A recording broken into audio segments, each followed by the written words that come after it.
ਦਲਾਈ ਲਾਮਾ ਹੁਣ ਦਲਾਈ ਲਾਮੇ ਉਹਨੂੰ ਆਪਣੇ ਪਿਓ ਨੂੰ ਬਿਠਾਇਆ ਹੋਇਆ, ਤੁਸੀਂ ਉੱਥੇ ਧਰਮਸ਼ਾਲਾ ਲਿਆ ਕੇ 1959 ਤੋਂ ਤੁਹਾਡਾ ਪਿਓ ਲੱਗਦਾ ਮਾਮਾ ਲੱਗਦਾ ਤੁਹਾਡਾ ਆਰਗੂਮੈਂਟ ਤੇ ਹੀ ਕਿ ਜੀ ਚਾਈਨਾ ਤਿੱਬਤ 'ਚ ਆ ਗਿਆ, ਪਰਸੀਕਿਊਸ਼ਨ ਹੋਈ, ਦਲਾਈ ਲਾਮਾ 16 ਸਾਲਾਂ ਦਾ ਸੀ, ਉਹਨੂੰ ਉੱਥੋਂ CIA ਔਰ IB ਇੰਟੈਲੀਜੈਂਸ ਬਿਊਰੋ ਦੇ ਆਪਰੇਸ਼ਨ ਨਾਲ ਕੱਢਿਆ, ਉਹਨੂੰ 60,000 ਨਾਲ ਉਹਦੇ ਤਿੱਬਤੀਆਂ ਨੂੰ ਅਸਾਈਲਮ ਦਿੱਤੀ ਹੋਈ ਹੈ।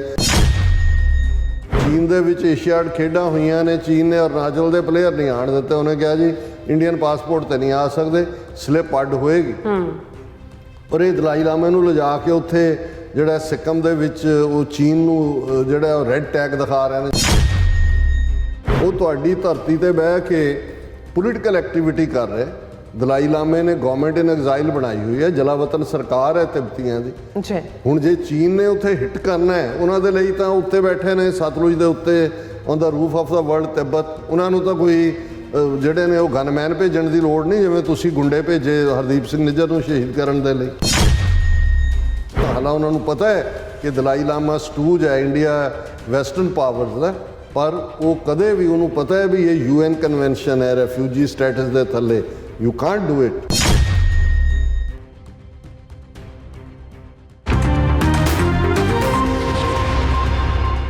ਦਰਸ਼ਕੋ, ਬ੍ਰੇਕ ਤੋਂ ਬਾਅਦ ਤੁਹਾਡਾ ਸਭ ਦਾ ਭਰਪੂਰ ਸਵਾਗਤ ਹੈ। ਸੋ ਵੀਅਰਸ, ਗੱਲਬਾਤ ਕਰਨ ਜਾ ਰਹੇ ਹਾਂ ਕਿ ਭਾਰਤੀ ਏਜੰਸੀਆਂ ਨੂੰ ਹਰਦੀਪ ਸਿੰਘ ਨਿੱਜਰ ਨੂੰ ਕੈਨੇਡਾ ਵਿੱਚ ਮਾਰਨਾ ਇਵੇਂ ਹੀ ਹੈ ਜਿਵੇਂ ਕੋਈ ਭਾਰਤ ਵਿੱਚ ਕੋਈ ਦਲਾਈ ਲਾਮੇ ਦਾ ਨੁਕਸਾਨ ਕਰ ਦੇਵੇ। ਸੋ ਦਲਾਈ ਲਾਮੇ ਨੇ ਵੀ ਭਾਰਤ ਵਿੱਚ ਸਿਆਸੀ ਸ਼ਰਨ ਲੈ ਕੇ ਜਿਹੜਾ ਉਹ ਰਹਿ ਰਿਹਾ, ਔਰ ਠੀਕ ਐਵੇਂ ਭਾਰਤੀ ਜ਼ੁਲਮਾਂ ਦੇ 27,000 ਸਿੱਖ ਹਰਦੀਪ ਸਿੰਘ ਨਿੱਜਰ ਵੀਰ ਕੈਨੇਡਾ, ਅਮਰੀਕਾ ਅਤੇ ਦੂਸਰੇ ਯੂਰਪੀਅਨ ਮੁਲਕਾਂ ਵਿੱਚ ਸਿਆਸੀ ਸ਼ਰਨ ਲਈ ਬੈਠੇ ਨੇ। ਸੋ ਇਸ ਬਾਰੇ ਆਪਾਂ ਗੱਲਬਾਤ ਕਰਨ ਜਾ ਰਹੇ ਹਾਂ। ਸੋ ਅਸੀਂ ਚਾਹਾਂਗੇ ਕਿ ਤੁਸੀਂ ਇਸੇ ਤਰ੍ਹਾਂ ਬਣੇ ਰਹਿਣਾ, ਦੇਖਣ ਸੁਣਨ ਲਈ ਐਂਡ ਲਿਖਣ ਲਈ ਤੁਹਾਡਾ ਸਭ ਦਾ ਬਹੁਤ ਬਹੁਤ ਧੰਨਵਾਦ ਜੀ। ਡਾਕਟਰ ਸਾਹਿਬ, ਕੀ ਵਿਚਾਰਾਂ ਨੇ? ਦੇਖੋ, ਕਿਉਂਕਿ ਕਈ ਵਾਰ ਆਪਣੇ ਲੋਕਾਂ ਨੂੰ ਵੀ ਇਹ ਪਸਮੰਜ਼ਰ ਜਾਂ ਬੈਕਗਰਾਊਂਡ ਸਮਝਾਉਣੀ ਜ਼ਰੂਰੀ ਹੁੰਦੀ ਹੈ ਕਿ ਹਰਦੀਪ ਸਿੰਘ ਨਿੱਜਰ ਦਾ ਕੇਸ ਇੰਨਾ ਹਾਈ ਪ੍ਰੋਫਾਈਲ ਸਡਨਲੀ ਕਿਵੇਂ ਬਣਿਆ, ਔਰ I5 ਕੰਟਰੀਜ਼ ਜਿਨ੍ਹਾਂ ਦੇ ਵਿੱਚ Canada, America, UK, Australia, New Zealand, ਜਿਹੜਾ ਅਲਾਇੰਸ ਆਲਮੋਸਟ 75 ਸਾਲ ਤੋਂ ਜ਼ਿਆਦਾ ਪੁਰਾਣਾ ਹੈ, ਔਰ ਕਿਵੇਂ ਇਸ ਇੱਕ ਵਾਕਿਆ ਨੇ ਜਿੱਥੇ ਅਮਰੀਕਾ ਉਹ ਭਾਰਤ ਨੂੰ ਜਿਹੜਾ ਹੈ ਉਹ ਕਿਵੇਂ ਆਪਣੇ ਜ਼ੇਰ ਲਿਆਉਣ ਦੇ ਲਈ ਐਕਸਟਰਾ ਮਾਈਲ ਜਾ ਰਿਹਾ ਸੀ, ਕਿਵੇਂ ਅਮਰੀਕਾ ਨੇ ਜਿਹੜਾ ਉਹ ਆਪਣਾ ਮੂੰਹ ਬੰਦ ਕੀਤਾ ਹੋਇਆ ਸੀ ਕਿ ਵੀ ਪਬਲਿਕਲੀ ਉਹ ਹਿਊਮਨ ਰਾਈਟਸ ਦੇ ਉੱਤੇ ਜਾਂ ਪ੍ਰੈਸ ਦੀ ਫਰੀਡਮ ਜਾਂ ਮਾਈਨੋਰਟੀਜ਼ ਨਾਲ ਕੀ ਹੋ ਰਿਹਾ ਉਹ ਕਹਿਣ ਨੂੰ ਤਿਆਰ ਨਹੀਂ ਸੀ ਕਿ ਜੀ ਤੁਸੀਂ ਦੋਸਤ ਨੂੰ ਐਮਬੈਰਸ ਨਹੀਂ ਕਰਦੇ, ਕਿਉਂਕਿ ਡਿਪਲੋਮੇਸੀ ਇਹੀ ਹੁੰਦੀ ਹੈ ਕਿ ਬਿਹਾਈਂਡ ਡੋਰ ਤੁਸੀਂ ਗੱਲ ਕਰਦੇ ਹੋ। ਲੇਕਿਨ ਐਸਾ ਕੀ ਹੋਇਆ ਕਿ ਵੀ ਇਕੱਲਾ ਇਹੀ ਨਹੀਂ ਕਿ ਵੀ ਕੈਨੇਡਾ ਨੇ ਜਾਂ ਜਸਟਨ ਟਰੂਡੋ ਨੇ, ਜਿਵੇਂ ਨੇ ਇੰਡੀਅਨ ਮੀਡੀਆ ਜਾਂ ਉਹਨਾਂ ਦੇ ਪੋਲੀਟੀਸ਼ੀਅਨਸ ਨੇ ਇਸ ਹੱਦ ਤੱਕ ਘਟੀਆ ਬਿਆਨਬਾਜ਼ੀ ਜਿਹੜੀ ਹੈ, ਔਰ ਇਹ ਸ਼ਾਇਦ ਡਿਪਲੋਮੇਸੀ ਦੀ ਸਭ ਤੋਂ ਬਦਤਰ ਜ਼ਬਾਨ ਹੋਏਗੀ ਜਦੋਂ ਇੰਡੀਅਨ ਫੋਰਨ ਮਿਨਿਸਟਰੀ ਨੇ ਕਿਹਾ ਕਿ ਕੈਨੇਡਾ ਜਿਹੜਾ ਹੈ ਇਹ ਸੇਫ ਹੇਵਨ ਹੈ ਟੈਰਰਿਸਟਾਂ ਲਈ, ਕ੍ਰਿਮੀਨਲਸ ਲਈ ਔਰ ਡਰੱਗ ਮਾਫੀਆ ਲਈ, ਕਿ ਬਈ ਇਹ ਸੁਰੱਖਿਅਤ ਉਹਨਾਂ ਦੀ ਪਨਾਹਗਾਹ ਹੈ। ਇਹੀ ਗੱਲ ਇੰਡੀਆ ਤਾਂ ਪਾਕਿਸਤਾਨ ਲਈ ਕਹਿੰਦਾ ਰਿਹਾ, ਔਰ ਪਾਕਿਸਤਾਨ ਨੂੰ ਹਾਲਾਂ ਵਿੱਚ ਪਾਕਿਸਤਾਨ ਦੇ ਖੁਦ ਵੜ ਕੇ ਉਹ ਕੁਲਭੂਸ਼ਣ ਯਾਦਵ ਹੋਏ, ਦੂਸਰੇ ਵਾਕਿਆਤ ਹੋਣ ਇਹਨਾਂ ਦੇ, ਜਾਂ ਹੁਣ ਈਵਨ ਭਾਈ ਪਰਮਜੀਤ ਸਿੰਘ ਪੰਜਵੜ ਦੀ ਸ਼ਹਾਦਤ ਹੋਏ, ਮਤਲਬ ਰੌਕ ਸਟੇਟ ਵਾਂਗ ਬਿਹੇਵ ਕਰ ਰਿਹਾ ਸੀ। ਪਰ ਪਾਕਿਸਤਾਨ ਅਨਫੋਰਚੂਨੇਟਲੀ ਇੰਨਾ ਕੁ ਨੂੰ ਕੰਧ ਨਾਲ ਲਾਇਆ ਹੋਇਆ ਜਾਂ ਇੰਨਾ ਕੁ ਨੂੰ ਦਹਿਸ਼ਤਗਰਦੀ ਨਾਲ ਜੋੜ ਕੇ ਬਦਨਾਮ ਕੀਤਾ ਹੋਇਆ ਸੀ ਕਿ ਉਹ ਕਿਸੇ ਨੇ ਨੋਟਿਸ ਹੀ ਨਹੀਂ ਲਿਆ। ਉਹ ਤਾਂ ਹੋਇਆ ਜੀ ਖੁਸ ਕੇ ਮਾਰਾ, ਉਹ ਕ੍ਰੈਡਿਟ ਲੈ ਰਿਹਾ ਸੀ। ਪਰ ਇਹੀ ਹੁੰਦਾ ਹੈ ਕਿ ਵੀ ਇਹ ਜਦੋਂ ਬੰਦਾ ਕੋਈ ਚਾਂਬਲਦਾ ਹੈ ਜਾਂ ਕੋਈ ਇਸ ਕਿਸਮ ਦੀ ਆਈਡੀਓਲੋਜੀ ਜਿਹੜੀ ਉਹਨਾਂ ਦੇ ਅੱਜ ਕੱਲ੍ਹ ਸਿਰ 'ਤੇ ਸਵਾਰ ਹੈ ਹਿੰਦੂਤਵਾਦ ਦੀ, ਉਹ ਸੱਚਮੁੱਚ ਹੀ ਆਪਣਾ ਜਿਹੜਾ ਪਹਿਲਾਂ ਤਾਂ ਏਡਾ ਵੱਡਾ ਝੂਠ ਕਿ ਜੀ ਅਸੀਂ ਵਿਸ਼ਵ ਗੁਰੂ ਔਰ ਮੋਦੀ ਇਹ ਬਣ ਗਏ ਅਤੇ ਭਾਰਤ ਇਹ ਬਣ ਗਿਆ, ਉਹ ਤੁਹਾਡੀ ਕੋਈ ਔਕਾਤ ਨਹੀਂ ਹੈ। ਤੁਹਾਡੀ 3.5 ਟ੍ਰਿਲੀਅਨ ਡਾਲਰ ਦੀ ਸਾਰੀ ਇਕੋਨਮੀ ਹੈ। ਕੈਨੇਡਾ ਜਿਹਦੀ ਆਬਾਦੀ ਤੁਹਾਡੇ ਨਾਲੋਂ ਜਿਹੜੀ ਆ ਉਹ 100 ਗੁਣਾ ਥੱਲੇ ਆ, ਸਾਰੀ 4 ਕਰੋੜ ਦੀ ਆਬਾਦੀ ਹੈ। ਤੁਸੀਂ ਜਿਹੜਾ 1 ਬਿਲੀਅਨ ਜਿਹੜਾ 400 ਮਿਲੀਅਨ ਲੋਕ ਹੋ, ਔਰ ਤੁਸੀਂ ਉਹਦੇ ਨਾਲ ਮੁਕਾਬਲਾ ਕਰ ਰਹੇ ਹੋ। ਉਹਨਾਂ ਦੇ ਚਾਰਟ ਆ ਰਹੇ ਨੇ ਜੀ ਕੈਨੇਡਾ ਦੀ ਇੰਨੀ, ਉਹ ਕਹਿ ਰਹੇ ਨੇ ਕੈਨੇਡਾ ਨੂੰ ਨਿਊਕ ਕੈਨੇਡਾ, ਉਹ ਨਿਊਕਲੀਅਰ ਬੰਬਾਂ ਨਾਲ ਉਡਾ ਦਿਓ, ਸਾਡੇ ਕੋਲ ਅਸੀਂ ਨਿਊਕ ਨੇ ਵੀ ਐਸਾ ਦਿਮਾਗ ਖਰਾਬ ਜਿਹੜਾ ਜਾਂ ਦੂਜਾ। ਹੁਣ ਉਹਨਾਂ ਨੂੰ ਇਹ ਗੱਲ ਸਮਝ ਹੀ ਨਹੀਂ ਆ ਸਕਦੀ ਕਿ ਭਈ ਇਹ ਜਿਹੜੀਆਂ ਜਦੋਂ ਅਸੀਂ ਵੈਲਿਊ ਸਿਸਟਮ ਦੀ ਗੱਲ ਕਰਦੇ ਹਾਂ, America, Canada, European countries, democracy, ਇੱਥੇ ਉਹਨਾਂ ਦੇ ਸ਼ਹਿਰੀਆਂ ਦੇ ਹੱਕ ਨੇ, ਆਪਣੇ ਸ਼ਹਿਰੀਆਂ ਦੇ ਲਈ ਕਿਸ ਹੱਦ ਤੱਕ ਜਾਂਦੇ ਨੇ। ਹੁਣ ਤੁਸੀਂ ਪਿਛਲੇ ਦਿਨਾਂ 'ਚ ਉਸ ਖਬਰ ਨੂੰ ਬਹੁਤਾ ਚਰਚਾ ਨਹੀਂ ਹੋਈ ਕਿ 6 ਅਮਰੀਕੀ ਜਿਹੜੇ ਨੇ ਉਹ ਈਰਾਨ ਦੀ ਹਿਰਾਸਤ ਦੇ ਵਿੱਚ ਸੀ ਪਤਾ ਨਹੀਂ ਕਿੰਨੇ ਸਾਲਾਂ ਤੋਂ। 6 ਬਿਲੀਅਨ ਡਾਲਰ ਦੇ ਕੇ ਜਿਹੜਾ ਈਰਾਨ ਦਾ ਫਰੀਜ਼ ਕੀਤਾ ਹੋਇਆ ਸੀ ਅਮਰੀਕਾ ਨੇ, ਉਹ ਡੀਫਰੀਜ਼ ਕੀਤਾ। ਇਹ 3-4 ਦਿਨ ਪਹਿਲਾਂ ਦੀ ਗੱਲ ਹੈ। ਔਰ ਉਹ 6 ਅਮਰੀਕੀ ਉਹਨਾਂ ਨੇ ਰਿਹਾ ਕਰਵਾਏ ਈਰਾਨ ਤੋਂ। ਇਹਦਾ ਮਤਲਬ ਇਹ ਹੈ ਕਿ ਉਹਨਾਂ ਦੇ ਲਈ ਆਪਣੇ ਇੱਕ ਸ਼ਹਿਰੀ ਦੀ ਕੀਮਤ $1 ਬਿਲੀਅਨ ਹੈ ਉਹਦੀ ਜਾਨ ਸੇਵ ਕਰਨ ਦੇ ਲਈ। ਉਹ ਕੋਈ ਵੀ ਹੋਏ, ਜਿਹਦੇ ਕੋਲ ਅਮਰੀਕਨ ਪਾਸਪੋਰਟ ਹੈ, ਅਮਰੀਕਨ ਸਿਟੀਜ਼ਨ ਹੈ, ਇਹਦੇ 'ਚ ਕੋਈ ਰੇਸ, ਰੰਗ, ਕਲਰ, ਇਵੇਂ ਹੀ ਕੈਨੇਡਾ ਦਾ ਹੈ, ਉਹਨਾਂ ਵੈਲਿਊਜ਼ ਦੇ ਉੱਤੇ ਖੜਾ। ਹੁਣ ਇੱਕ ਤਾਂ ਆਪਣੇ ਸ਼ਹਿਰੀਆਂ ਦੀ ਪ੍ਰੋਟੈਕਸ਼ਨ ਲਈ ਉਹ ਕਿਸੇ ਹੱਦ ਤੱਕ ਵੀ ਜਾ ਸਕਦੇ ਨੇ। ਦੂਸਰੇ ਵੈਸਟਰਨ ਮੁਲਕ ਨੇ ਜਿਨ੍ਹਾਂ ਨੇ ਉਹ ਵੈਲਿਊ ਸਿਸਟਮ ਬਣਾਇਆ ਕਿ ਵੀ ਜੇ ਤੁਸੀਂ ਆਪਣੇ ਮੁਲਕਾਂ ਦੇ ਵਿੱਚ ਰਹਿੰਦੇ ਆ, ਸਫਰ ਕਰ ਰਹੇ ਹੋ, ਪੋਲੀਟੀਕਲ ਪਰਸੀਕਿਊਸ਼ਨ ਹੈ, ਧਾਰਮਿਕ ਕਾਰਨਾਂ ਕਰਕੇ ਹੈ, ਜੈਂਡਰ ਕਰਕੇ ਹੈ, ਰੰਗ ਕਰਕੇ ਹੈ, ਕੋਈ ਇਕਨੋਮਿਕਲ ਸਟੇਟਸ ਕਰਕੇ ਹੈ, ਕੋਈ ਸੈਕਸ਼ੂਅਲ ਓਰੀਐਂਟੇਸ਼ਨ ਕਰਕੇ ਹੈ, ਤੇ ਤੁਸੀਂ ਆ ਕੇ ਇੱਥੇ ਆਪਣਾ ਕੇਸ ਪਲੀਡ ਕਰ ਸਕਦੇ ਹੋ, ਤੁਹਾਨੂੰ ਸਿਆਸੀ ਪਨਾਹ ਮਿਲੇਗੀ।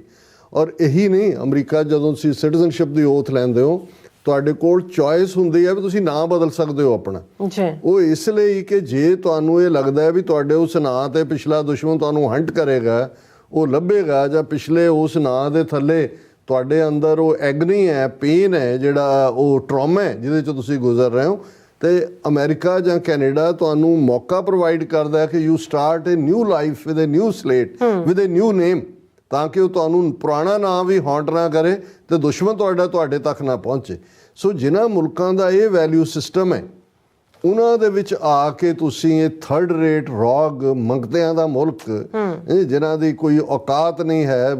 ਗਾਂ ਮੂਤਰ ਪੀਣ ਵਾਲੇ ਤੇ ਗੋਹਾ ਖਾਣ ਵਾਲੇ, ਉਹਨੂੰ ਕੈਂਸਰ ਦਾ ਇਲਾਜ ਦੱਸਣ ਵਾਲੇ, ਬੈਕਵਰਡ ਮਿਡੀਏਵਲ ਜ਼ਮਾਨੇ ਦੀ ਜਿਹੜੇ ਲੋਕ ਨੇ, ਉਹ ਆ ਕੇ ਕੈਨੇਡਾ ਦੀ ਧਰਤੀ ਤੇ ਜਾਂ ਅਮਰੀਕਾ 'ਚੋਂ ਟਾਰਗੇਟ ਕਰਨ ਦਾ ਪਲਾਨ ਕਰਕੇ ਇਹ ਕਰਨ, ਇਹ ਨਾ ਕਾਬਲੇ ਬਰਦਾਸ਼ਤ ਹੈ। ਕਿਉਂਕਿ ਜੇ ਤੁਸੀਂ ਉਹਨਾਂ ਦੇ ਖਾਨੇ 'ਚ ਗੰਦ ਪਾਣੀ ਹੋਏ, ਦਲਾਈ ਲਾਮਾ, ਹੁਣ ਦਲਾਈ ਲਾਮੇ ਉਹਨੂੰ ਆਪਣੇ ਪਿਓ ਨੂੰ ਬਿਠਾਇਆ ਹੋਇਆ, ਤੁਸੀਂ ਉੱਥੇ ਧਰਮਸ਼ਾਲਾ ਲਿਆ ਕੇ 1959 ਤੋਂ, ਤੁਹਾਡਾ ਪਿਓ ਲੱਗਦਾ, ਮਾਮਾ ਲੱਗਦਾ ਤੁਹਾਡਾ, ਪਰ ਆਰਗੂਮੈਂਟ ਤੇ ਹੀ ਕਿ ਜੀ ਚਾਈਨਾ ਤਿੱਬਤ 'ਚ ਆ ਗਿਆ, ਪਰਸੀਕਿਊਸ਼ਨ ਹੋਈ, ਦਲਾਈ ਲਾਮਾ 16 ਸਾਲਾਂ ਦਾ ਸੀ, ਉਹਨੂੰ ਉੱਥੋਂ CIA ਔਰ IB ਇੰਟੈਲੀਜੈਂਸ ਬਿਊਰੋ ਦੇ ਆਪਰੇਸ਼ਨ ਨਾਲ ਕੱਢਿਆ, ਉਹਨੂੰ 60,000 ਨਾਲ ਉਹਦੇ ਤਿੱਬਤੀਆਂ ਨੂੰ ਅਸਾਈਲਮ ਦਿੱਤੀ ਹੋਈ ਹੈ, ਪੂਰੇ ਦਾ ਪੂਰਾ ਸ਼ਹਿਰ ਵਸਾਇਆ ਹੋਇਆ। ਉਹਨਾਂ ਨੂੰ ਤੁਸੀਂ ਚੀਨ ਨੂੰ ਪ੍ਰਵੋਕ ਕਰਨ ਦੇ ਲਈ ਹੁਣ ਵੀ ਹੈ ਕਿ amid tensions with China, Dalai Lama to visit Sikkim. ਹੁਣ ਚੀਨ ਦੇ ਵਿੱਚ ਏਸ਼ੀਆਡ ਖੇਡਾਂ ਹੋਈਆਂ ਨੇ, ਚੀਨ ਨੇ ਅਰੁਣਾਚਲ ਦੇ ਪਲੇਅਰ ਨਹੀਂ ਆਣ ਦਿੱਤੇ, ਉਹਨੇ ਕਿਹਾ ਜੀ ਇੰਡੀਅਨ ਪਾਸਪੋਰਟ ਤੇ ਨਹੀਂ ਆ ਸਕਦੇ, ਸਲਿੱਪ ਅੱਡ ਹੋਏਗੀ। ਔਰ ਇਹ ਦਲਾਈ ਲਾਮੇ ਨੂੰ ਲਿਜਾ ਕੇ ਉੱਥੇ ਜਿਹੜਾ ਸਿੱਕਮ ਦੇ ਵਿੱਚ ਉਹ ਚੀਨ ਨੂੰ ਜਿਹੜਾ ਰੈੱਡ ਟੈਗ ਦਿਖਾ ਰਹੇ ਨੇ, ਜਿਵੇਂ ਬੁੱਲ ਨੂੰ, ਉਹਨੂੰ ਬੌਲਦ ਨੂੰ ਤੁਸੀਂ ਲਾਲ ਕੱਪੜਾ ਦਿਖਾਉਂਦੇ। ਹੁਣ ਇਸ ਲੈਵਲ ਦੇ ਉੱਤੇ ਜੋ ਕੰਮ ਇੱਥੇ, ਤਾਂ ਕੋਈ ਐਸਾ ਨਹੀਂ ਸੀ ਕਿ ਕੋਈ ਕੈਨੇਡੀਅਨ ਗਵਰਨਮੈਂਟ ਵੱਲੋਂ ਕਦੇ ਖਾਲਿਸਤਾਨ ਦੇ ਲਈ ਜਾਂ ਇੰਡੀਆ ਨੂੰ ਤੋੜਨ ਦੇ ਲਈ ਕੋਈ ਐਫਰਟ, ਉਹ ਤਾਂ ਦਲਾਈ ਲਾਮਾ ਇਹਨਾਂ ਨੇ ਰੱਖਿਆ ਹੋਇਆ, ਉਹਨੂੰ ਪੈਸੇ ਵੀ ਦਿੰਦੇ ਨੇ, ਉਹਨੂੰ ਦੂਜਾ ਵੀ ਕਰਵਾਉਂਦੇ ਨੇ। ਸੋ ਜੋ ਸਟੇਟਸ ਦਲਾਈ ਲਾਮੇ ਦਾ, ਉਹਦੇ ਕੋਲ ਕੀ ਹੈ ਜੀ, ਅਸਾਈਲਮ, ਰਿਫਿਊਜੀ ਸਟੇਟਸ, ਕੱਲਾ ਉਹਨੂੰ ਨਹੀਂ, ਕਿੰਨੇ ਹਜ਼ਾਰ, 50,000 ਹੈ ਕਿ 60,000 ਤਿੱਬਤੀ ਨੇ ਜਿਨ੍ਹਾਂ ਨੂੰ ਨਾਲ ਬਿਠਾਇਆ ਹੋਇਆ ਲਿਆ ਕੇ। ਸੋ ਉਸੇ ਦੇ ਥੱਲੇ ਜੇ ਤਿੱਬਤ ਦੇ ਵਿੱਚ ਤੁਹਾਡੇ ਇਹਨਾਂ ਦੇ ਕਹਿਣ ਮੁਤਾਬਕ ਪਰਸੀਕਿਊਸ਼ਨ ਉਹਦੇ ਮਜ਼ਹਬ ਦੀ ਹੋਣ ਕਰਕੇ ਤੁਸੀਂ ਅਸਾਈਲਮ ਦਿੱਤੀ, ਕੱਲੀ ਅਸਾਈਲਮ ਨਹੀਂ ਦਿੱਤੀ, ਉਹ ਤੁਹਾਡੀ ਧਰਤੀ ਤੇ ਬਹਿ ਕੇ ਪੋਲੀਟੀਕਲ ਐਕਟੀਵਿਟੀ ਕਰ ਰਿਹਾ। ਦਲਾਈ ਲਾਮੇ ਨੇ ਗਵਰਨਮੈਂਟ ਇਨ ਐਗਜ਼ਾਈਲ ਬਣਾਈ ਹੋਈ ਹੈ, ਜਲਾਵਤਨ ਸਰਕਾਰ ਹੈ ਤਿੱਬਤੀਆਂ ਦੀ। ਹੁਣ ਜੇ ਚੀਨ ਨੇ ਉੱਥੇ ਹਿੱਟ ਕਰਨਾ ਹੈ, ਉਹਨਾਂ ਦੇ ਲਈ ਤਾਂ ਉੱਤੇ ਬੈਠੇ ਨੇ ਸਤਲੁਜ ਦੇ ਉੱਤੇ, on the roof of the world Tibet, ਉਹਨਾਂ ਨੂੰ ਤਾਂ ਕੋਈ ਜਿਹੜੇ ਨੇ ਉਹ ਗਨਮੈਨ ਭੇਜਣ ਦੀ ਲੋੜ ਨਹੀਂ, ਜਿਵੇਂ ਤੁਸੀਂ ਗੁੰਡੇ ਭੇਜੇ ਹਰਦੀਪ ਸਿੰਘ ਨਿੱਜਰ ਨੂੰ ਸ਼ਹੀਦ ਕਰਨ ਦੇ ਲਈ। ਲੇਕਿਨ ਚਾਈਨਾ ਵੀ ਹਾਲਾਂ ਉਹਨਾਂ ਨੂੰ ਪਤਾ ਹੈ ਕਿ ਦਲਾਈ ਲਾਮਾ ਸਟੂਜ ਹੈ ਇੰਡੀਆ ਵੈਸਟਰਨ ਪਾਵਰਸ ਦਾ, ਪਰ ਉਹ ਕਦੇ ਵੀ ਉਹਨੂੰ ਪਤਾ ਹੈ ਵੀ ਇਹ UN ਕਨਵੈਨਸ਼ਨ ਹੈ ਰੈਫਿਊਜੀ ਸਟੇਟਸ ਦੇ ਥੱਲੇ, ਯੂ ਕਾਂਟ ਡੂ ਇਟ। ਲੇਕਿਨ ਇਹ ਗੋਬਰ ਸਟੇਟ ਇੰਡੀਆ, ਇਹਨਾਂ ਨੂੰ ਇਹ ਨਜ਼ਰ ਆ, ਇਹਨਾਂ ਨੂੰ ਲੱਗਾ ਕਿ ਵੀ ਇਹ ਕੈਨੇਡਾ ਔਰ ਅਮਰੀਕਾ ਦੀਆਂ ਏਜੰਸੀਆਂ ਪਤਾ ਨਹੀਂ ਇਹ ਸੁੱਤੀਆਂ ਹੋਈਆਂ ਨੇ ਭੰਗ ਪੀ ਕੇ, ਇਹ ਜੋ ਮਰਜ਼ੀ ਕਰਨਗੇ, ਅਜੀਤ ਡੋਵਲ ਜੋ ਮਰਜ਼ੀ ਕਰੇਗਾ ਉਹ ਸਾਰੇ ਦਾ ਹੈ। ਸੋ ਇਸ ਦੇ ਕਨਸੀਕੁਐਂਸਿਸ ਹੁਣ ਹੋਣਗੇ, ਇਹਦੀ ਅਕਾਊਂਟੇਬਿਲਟੀ ਹੋਏਗੀ, ਔਰ ਅਸੀਂ ਡਿਸਕਸ ਕਰਾਂਗੇ ਕਿ ਬਈ ਅਸੀਂ ਹੁਣ ਇਹਨਾਂ ਨੂੰ ਵੀ won't let them off the hook, ਅੱਛਾ ਕਿਉਂਕਿ ਇਹ ਇਕੱਲਾ ਗੱਲ ਇਹ ਨਹੀਂ ਹੈ ਕਿ ਵੀ ਸਾਡਾ ਇੱਕ ਕੀਮਤੀ ਹੀਰਾ ਸਾਥੋਂ ਖੋਇਆ ਹੈ। ਪਰਿਵਾਰ ਦਾ ਤੁਸੀਂ ਦੇਖੋ ਫੈਮਿਲੀ ਵਾਈਜ਼, ਜੇ ਹੁਣ ਉਹ ਇੱਕ ਕਿਹੜਾ ਪੈਨਾਮ ਅਮਰੀਕਾ ਦਾ ਜਹਾਜ਼ ਜਿਹਦਾ ਹਾਈਜੈਕ ਹੋਇਆ ਜਾਂ ਨੁਕਸਾਨ ਹੋਇਆ ਸੀ, ਉਹ ਲਿਬੀਅਨ ਗਵਰਨਮੈਂਟ ਤੋਂ ਕਿੰਨੇ ਬਿਲੀਅਨ ਡਾਲਰ ਦਾ ਹਰਜਾਨਾ ਅਮਰੀਕਾ ਨੇ ਲੈ ਕੇ ਮੁੜ ਕੇ ਉਹਨੂੰ ਮੇਨ ਸਟ੍ਰੀਮ 'ਚ ਲਿਆਂਦਾ ਸੀ ਕਿ ਵੀ ਇੰਨੇ ਅਮਰੀਕਨ ਉਹਦੇ 'ਚ ਮਾਰੇ ਗਏ, ਔਰ ਹੁਣ ਉਹਦਾ ਤੇ ਅਸੀਂ ਜਿੰਨੇ ਕਿ ਇਹਨਾਂ ਨੇ ਮਾਰੇ ਨੇ ਉਹਨਾਂ ਦੇ ਹਿਸਾਬ ਨਾਲ ਤਾਂ ਇਹਨਾਂ ਦਾ ਜਿੰਨਾ ਕੁ ਇਹਨਾਂ ਨੇ ਖਜ਼ਾਨਾ ਰੱਖਿਆ ਹੋਇਆ ਉਹ ਅਸੀਂ ਇਹਨਾਂ ਤੋਂ ਕਢਵਾਉਣਾ ਕਿ ਵੀ ਦੇ ਹੈਵ ਟੂ ਔਰ will make them bleed through the nose। ਇਹਨਾਂ ਦੀਆਂ ਨਾਸਾਂ 'ਚੋਂ ਖੂਨ ਕੱਢਣ ਵਾਲਾ ਕੰਮ ਹੋਏਗਾ ਅੰਡਰ ਦਾ ਲਾਅ, ਇੰਟਰਨੈਸ਼ਨਲ ਲਾਅ। ਜੀ ਡਾਕਟਰ ਸਾਹਿਬ ਤੁਹਾਡਾ ਬਹੁਤ ਬਹੁਤ ਸ਼ੁਕਰੀਆ। ਸੋ ਥੈਨ ਬ੍ਰੇਕ ਵਿਅਰਸ ਤੁਸੀਂ ਸਾਨੂੰ ਇਸੇ ਤਰ੍ਹਾਂ ਬੜੇ ਰਹਿਣਾ, ਮਿਲਦੇ ਹਾਂ ਛੋਟੇ ਜਿਹੇ ਵਕਫੇ ਤੋਂ ਬਾਅਦ।